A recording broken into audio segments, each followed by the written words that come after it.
All right, everybody, and welcome back to part two now of how to identify a trade setup. In the first video, we talked about some basic things that you want to see with the indicators, what's kind of expected from the indicators and the reaction you can get when prices are in Bollinger Bands. In the first video, we talked about some basic things that you want to see with the indicators, reaction, what's kind of expected from the first reaction you can get when prices correlate that with this tool really useful for closer to entry into what we're going to enter. And there's two things that happen. Now we can zoom in to see this a little bit clearer. I'm just going to focus on this chart for a minute. So one thing you get is the crossover. So for example, we'll start from the left. You have the stochastic crossover. That's when the two lines cross over. Now, when the two lines meet, that's really the point the market starts to shift, when those two lines meet. This is important to understand, especially when we go forward. I'm just laying some foundation here for you guys. As we go forward, it's going to all fit together. It's all going to pile in as one. The crossover is one thing you get when the two lines meet. A lot of indicators are like this. When you get a crossover and such, you can see the reaction of the price. It tends to move, whether it's a pullback or like a reversal that you see up here. You can see down here, there was a cluster of crossovers. There was one here, there was one here, and there was a third one here. Right? This is important to understand, especially as we move forward. So again, even here, you can see another cluster of crossovers. There's actually two right there. This is called stochastic crossover. This is the point. This is really the best point you could say of where you could get that reversal. This is the best point. The highest point is when it crosses over. The market's going to be generally higher, generally low. You can see when this crossed over, it's at a higher state from where that reversal happened. Every point you kind of just look at here on the chart, you can see when the crossover happened, really where the market accelerated and started to take off. Even down here at the bottom right, you have another crossover. And that's your stochastic crossover. The next thing you have, all right, we can open this up a bit. The next thing that you have is the second crossover, which is here. The second type of crossover that I consider. You have this. You have this. This is actually when the two lines will cross out from being oversold or overbought. So you have when the two lines meet, right? You have when they meet and cross over each other. Then you have a point where we cross out of overbought, or we cross out of being oversold. Right? This is one way to strategize. For example, we zoom in, you can see there was a crossover here, with a point where the market came up and crossed back down, and then crossed over again. So look at what happened with price there. The price did go up when it crossed over. 5, 6, 7 minutes here, and then came right down. And over here, it came back up again. These are 3-minute candlesticks that we're on at the moment. So what happens, we can zoom in to see this again. What happens when we cross over is the reversal, like the start of the reversal. What happens when this is here is when momentum comes in. And if you study this, you'll see it, and you just kind of look at this, you can see it there. Here's where momentum really triggers. When the two lines cross back above, it's really where a lot of momentum starts to come back into price. You can see a few here. So if we look over to the left, that's really the trigger point of momentum. Here's a crossover, but momentum didn't really trigger. Here's a crossover, right? more momentum triggered. And whenever we cross in or out, there's points of momentum around these reversals. Just like when the stochastic crosses in underneath, there's still momentum there. It's like when it crosses above, right? Crosses above, there's still momentum there. There's a crossover in the middle, and then there's a momentum crossover on this side. So there's some stages this can actually go through. Understanding this first is really key to what we're going to be moving on probably in a few more videos. We'll see how much videos we do for this topic on this chart. So understand, anytime you cross up, right? I'll make my crosshair just a bit darker.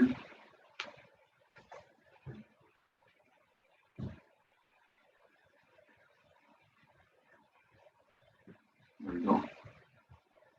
When we cross up, momentum still triggers. There's the crossover on the indicator, and there's the crossover with momentum. So that's the concept. Just like even here, crosses underneath, right? The market still fairly continues down for a little bit.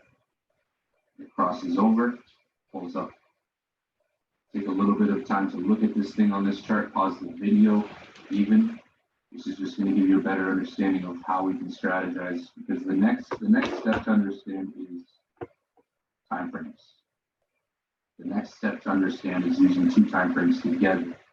I'm going to quickly go over the importance of that here for the next couple of minutes.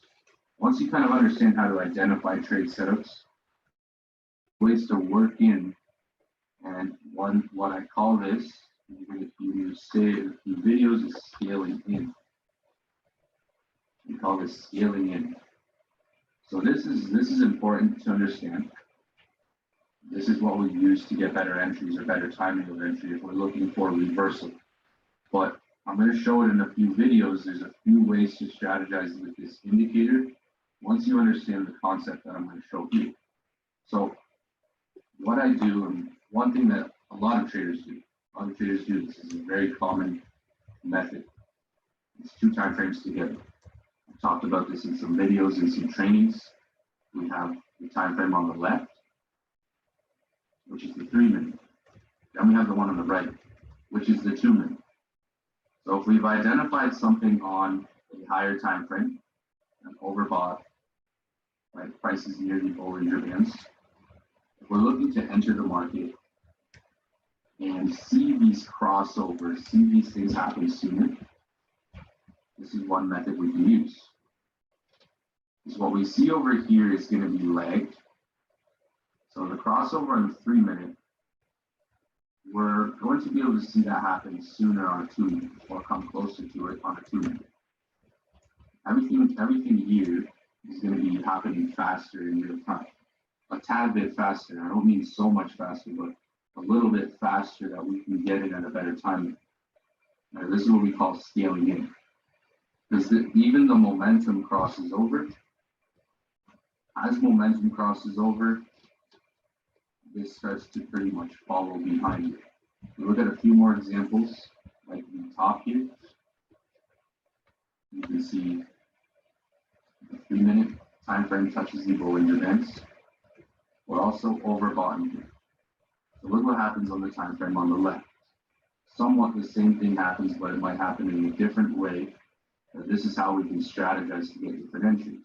We can look for the same thing we might be looking for over here, but on this time frame. In the next few videos, this is what I'm going to really be going over. In the next 1 or 2 videos, we're going to be working on the same chart and be a little bit more into the same topic of how to, what I call again, scaling in. We'll see you guys in the next video. Hope this video was some good help. We'll see you guys there.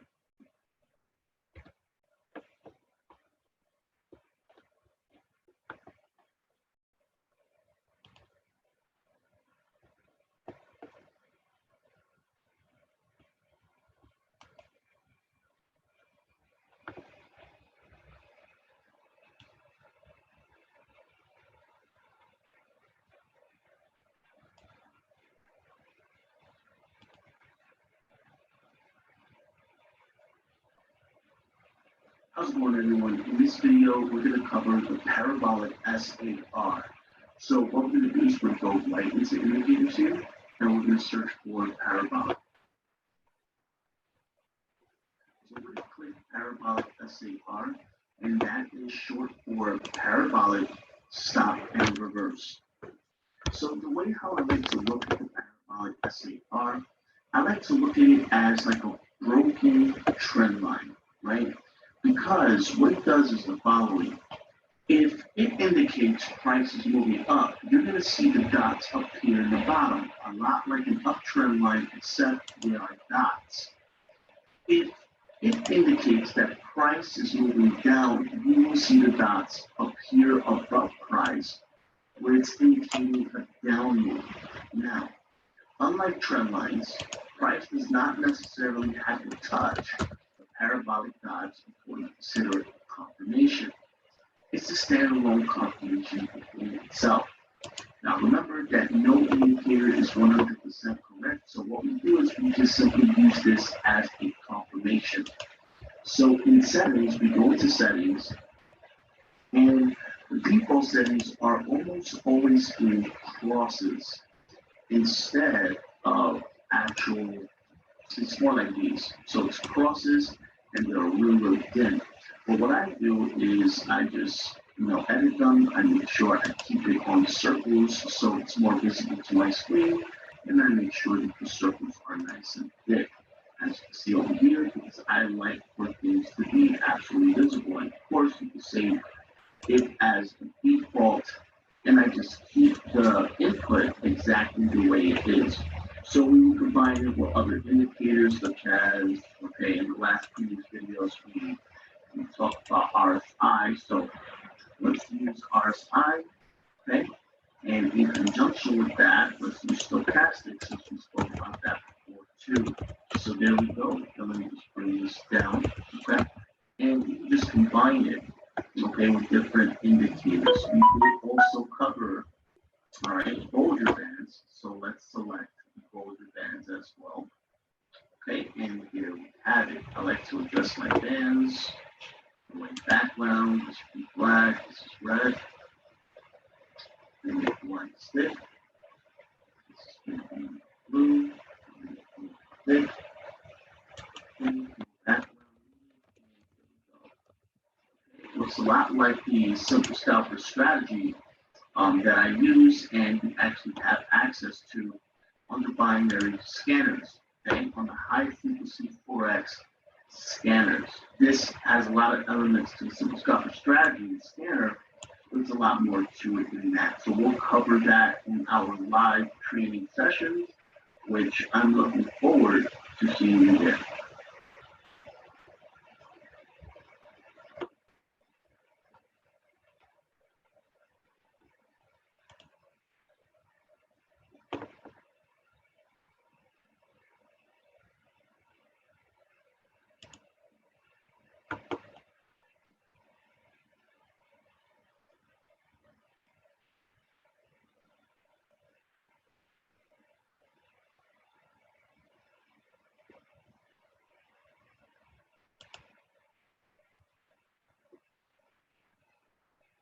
Hello guys, and welcome back to another binary trading.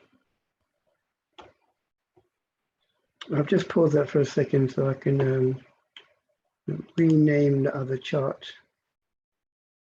So let me just do that. I know you can't see this particular screen, but that's fine.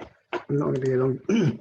And while I'm doing that, guys, if you want to learn to trade, beat binary, or be Forex or digital, this is a great opportunity. Just get this pattern on here. FT.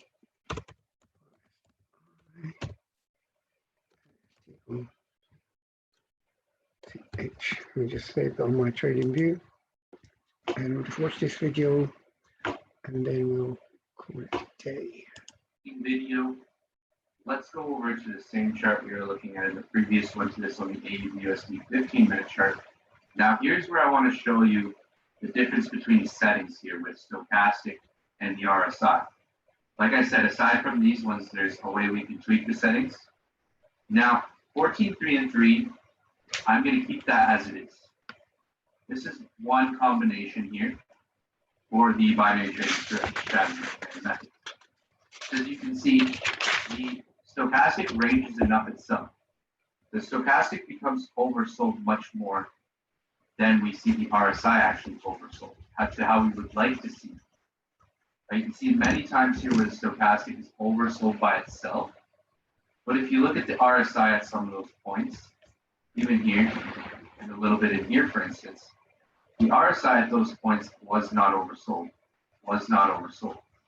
It was here, it was not here, and it was not here. So by tweaking the RSI setting, by changing it to 6, it's going to make it have more of a range and be quicker. So I want to do this. What I'm going to do is go to indicators. I'm going to pull up the third RSI, just so we can compare all these together and show you the benefit of the 6 setting, which is our favorite setting. We're going to go to format on this bottom one, and we're just going to change it to 6. This is the type of study, the way I'm doing this right now is the way you guys even want to construct it and start to practice it on your charts by looking at the difference of things.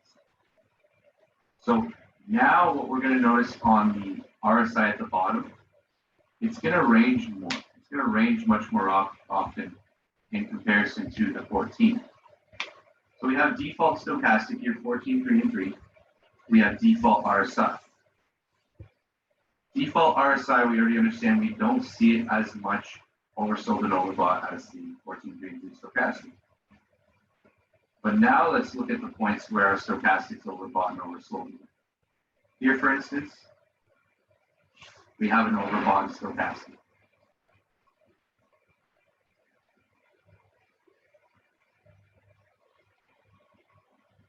Now the setting change, you can see the difference right here. I know we're not overbought here, how we need to be to have the double confirmation. But you can see how just by changing the setting, the range picked up. So at some other points, you start to see that RSI overbought now at the same time as that stochastic. It ranges out much, much more. And like here, you can see how the range increases on the RSI. A much farther range here in comparison to what was here.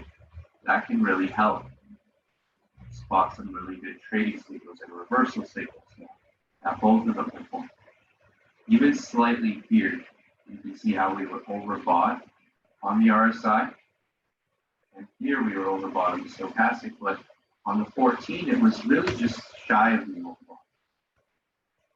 So that can help us really find that dip, that point where the market's going to mark down.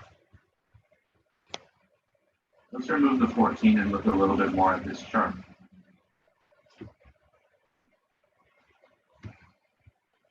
If I were to say the main indicator here, the main indicator is the stochastic. At the end of the day, when we go through these, the main one's going to be the stochastic because it does this much more.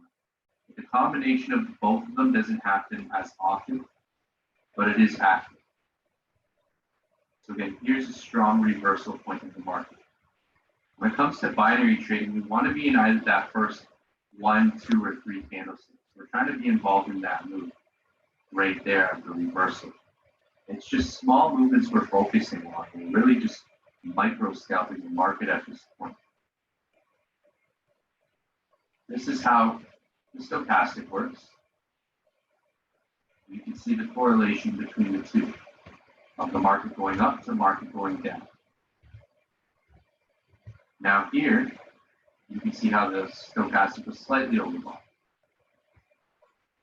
So was the RSI at that point. Watch the characteristic to this, watch the characteristic to the market here. You have a market that's slightly going up and reverses for about 15, 30, 45 minutes, an hour. That's our room to capitalize right there in binary options trading, because that's all we need at the end of the day is small movements like that. That will start off moving down for, say, 15, 30, 45 minutes an hour. Here's another overbought signal. The key, right? The key is to be involved in this point more. You can see how this went up, came down, and then kind of pulled back and then went down. That's the key point where the major reversal happens. Sometimes you can have a small little reversal go down and then pull back. This is the real reversal right here, this move here. Right, we can see how this market was transitioning up, small resistance here at the top, and we get a nice reversal.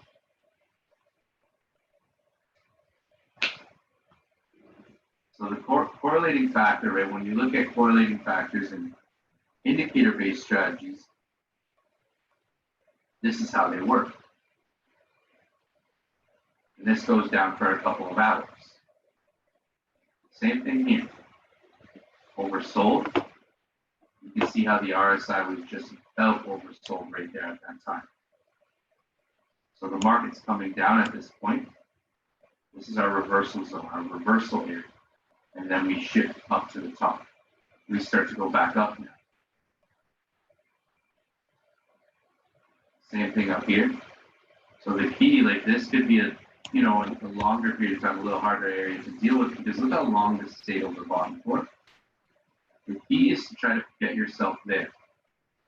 And in our trainings, in our live trainings, we go over some methods that can really help improve getting closer to that point. Because it's very easy to be in the overbought stage like this was.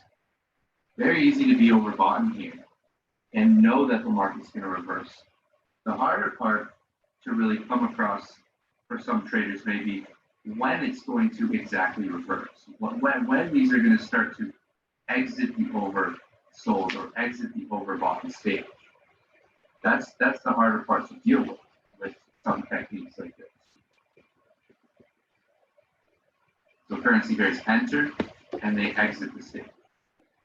Virtually, you can look at this on any time frame.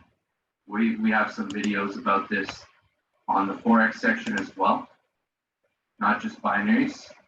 But binaries, it's a great tool because it's very frequent. It's a very frequent of a strategy to happen on a daily basis. So you only need to look for it maybe 2 or 3 times in the day between the currency pairs that you trade. Now, side note in binary trading, it's always good to revolve around the same currency pairs. Make sure you watch the video that says trading routine, binary trading routine as well, following these videos.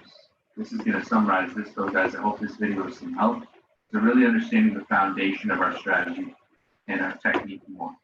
I'll see you guys on some next videos. You guys take care and I hope you enjoy them.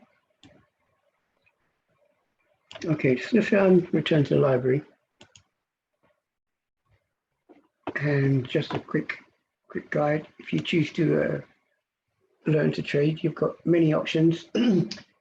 Obviously, we've got an academy. This covers all the different things we do. And you can see it's in different languages. This is basic Forex. Got a few other languages here. There is more. It's showing here Spanish, German, English, Portuguese. Then HFX. HFX, which is what I was doing here, which is binary, and again in Spanish. And you've got GFX, which is a digital currency, crypto, and again, different languages. And of course, if you choose to do the business side of it, information is there as well. So just finishing off, see where I've got to. There's 91 different educational packages, they're not long. And basically I'm working through a lot of the Forex basic I knew before. So I skipped through 3 of them. And now I'm on a binary, so I'm up to 21, I believe that was. And you can see I've got a few more to go. Guys, that's as much as I want to cover, but certainly if you want to join me, you want to learn to trade, leave a message and I'll get back to you as soon as I can. This is a fantastic way to learn. The beauty about this, you can learn and earn at the same time.